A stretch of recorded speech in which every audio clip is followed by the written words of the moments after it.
বাংলাদেশের অন্তর্বর্তীকালীন সরকারের প্রধান উপদেষ্টা ডক্টর মোহাম্মদ ইউনূস জানিয়েছেন, জাতিসংঘের সাধারণ অধিবেশন চলাকালীন সময় ভারতের প্রধানমন্ত্রী নরেন্দ্র মোদীর সঙ্গে সাইডলাইনে বৈঠক করতে চান তিনি।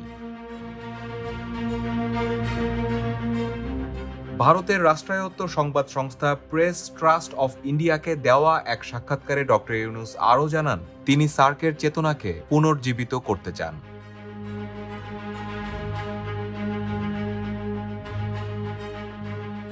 আগামী মঙ্গলবার 10 সেপ্টেম্বর নিউ ইয়র্কে জাতিসংঘের ৭৯তম সাধারণ অধিবেশন শুরু হতে যাচ্ছে। এই অধিবেশন সম্পর্কে তিনি জানান, আমরা অবশ্যই নরেন্দ্র মোদীর সঙ্গে দেখা করার চেষ্টা করব। আমি সার্কভুক্ত দেশগুলোর সরকারের প্রধানদের একসঙ্গে এনে একটি ছবি তোলার চেষ্টাও করব। মহৎ একটি উদ্দেশ্যকে সামনে রেখে সার্ক জোট গঠন করা হয়েছিল।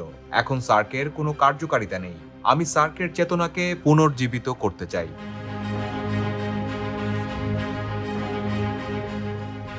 তিনি আরো বলেন, দীর্ঘদিন ধরে সার্ক সম্মেলন আয়োজিত হচ্ছে না। আমরা সবাই একত্র হলে অনেক সমস্যার সমাধান হবে।